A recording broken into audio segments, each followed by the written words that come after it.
in the year that on Azeroth would be called 8 ADP, but 1167 AD on Earth, Ner'zhul and the remnants of his horde attempted to cross the four-dimensional portals their elder shaman had created.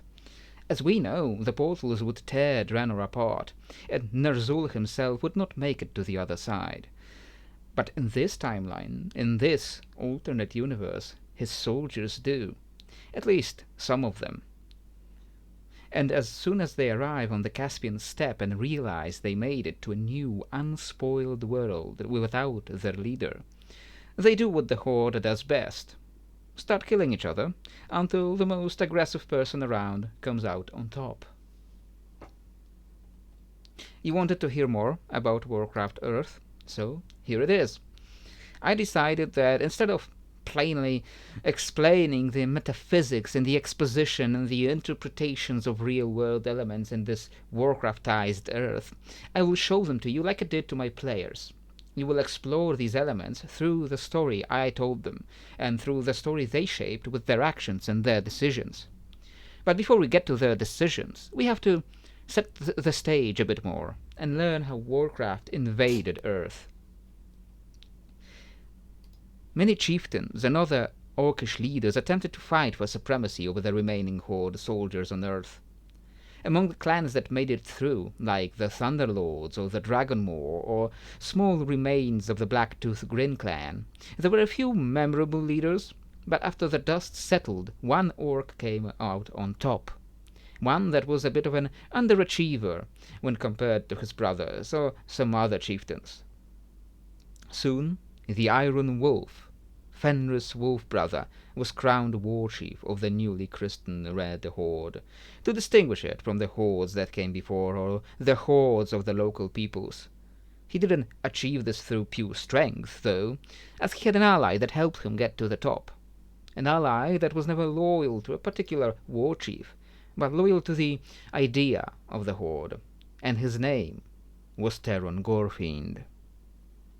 Fenris and Gorefiend saw the Horde as the brutal, ruthless conquerors of worlds that Blackhand and Gul'dan wanted them to be, and seeing these primitive nomads convinced them Earth would be an easy conquest.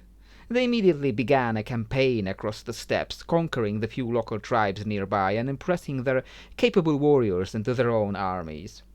Alongside a few Azerothian goblins that came through with them, the Orcs began introducing firearms and cannons to these nomadic tribes, and learned from their own practice of training enslaved children as soldiers, taking a word from one of their local languages and calling these conscripted human members of the Red Horde Janissaries. At the same time, Teron Gorefiend had no compunctions against using some of the most reviled tactics of the old Horde. Once again his army found itself strapped for resources and soldiers, and these human slaves could not make suitable replacements for true Orcish warriors. He needed new Orcs to fill the ranks, and he needed them quickly. So he did what Gul'dan once did, and used fell magic to force Orcish children to grow up faster. Gorefiend had his loyal dumb soldiers, and Fenris had his own personal assassin, who he called Garona, in honor of the real one. And then she died rather unceremoniously in her first appearance, but that's just your TTRPG shenanigans. Red Horde spread quickly across the steppes and started realizing there's more to this world than just steppes and nomads. They happened upon Greek settlements in Crimea, cities colonized by the great Romanion, the Second Roman Empire, or, as some would call it, in some timelines at least, Byzantium. Pillaging these Greek cities was their first meeting with the greater Earth out there, and plans were made to do what Blackhand and Doomhammer failed at, to conquer a human world to do their bidding. But something else was happening during all that. As time went on and years passed during the Horde's slow expansion, and the news about these invaders spread, Fenris started feeling his age. Though he could still defeat any challengers to his title, be it in personal combat or in war, and remain the uncontested war chief of the Red Horde, he was starting to worry about his health, and thinking how to cheat age and death It was then that one of his warriors brought him something they found pillaging Greek cities. It was a human book, a holy book these pinkskins considered a word of their god.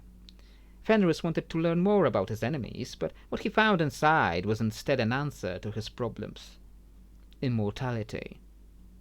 You know this book as the Bible, and though Fenris cared little for the flowery speech inside, he found words that inspired him. In the first few chapters of this Bible, the first humans are exiled from their paradise because they dared to eat a fruit.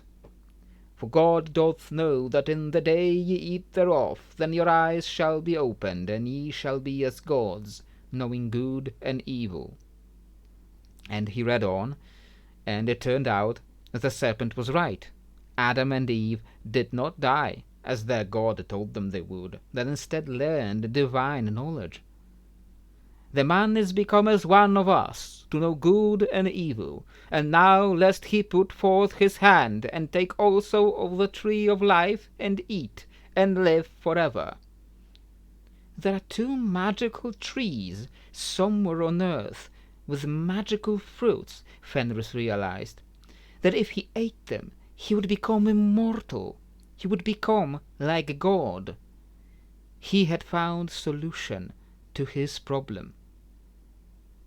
The Red Horde gained a new objective, more than just blind conquest and expansion. It was Fenris's quest for immortality, for the two magical fruits of the Garden of Eden, that drove them further than before, to the very edges of the settled world. As Europe and Middle East started to realize the threat these strange new green invaders posed, Fenris's mad quest sent out agents to destabilize human realms.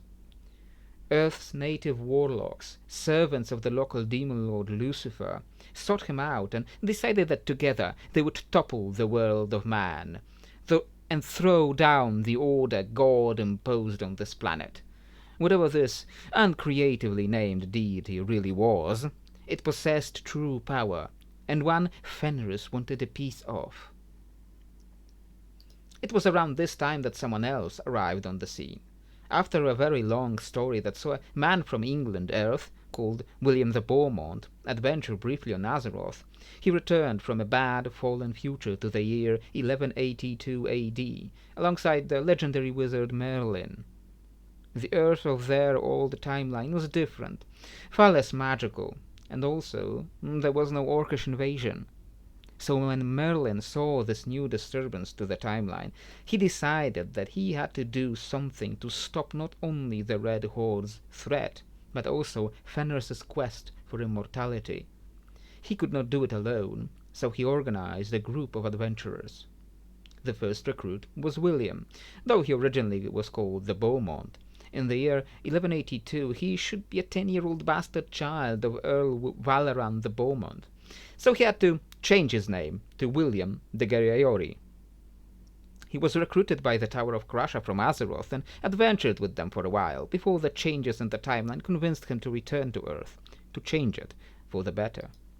Another was Cyrus Mihranid, or Kurosh Miranyan in his own language, trained to be an Iranian mage priest who escaped from a terrifying vision he saw in the Holy Flame and became a bit of a con man, an exotic sorcerer offering his magic for a price, but with a deep-seated desire to also improve the world.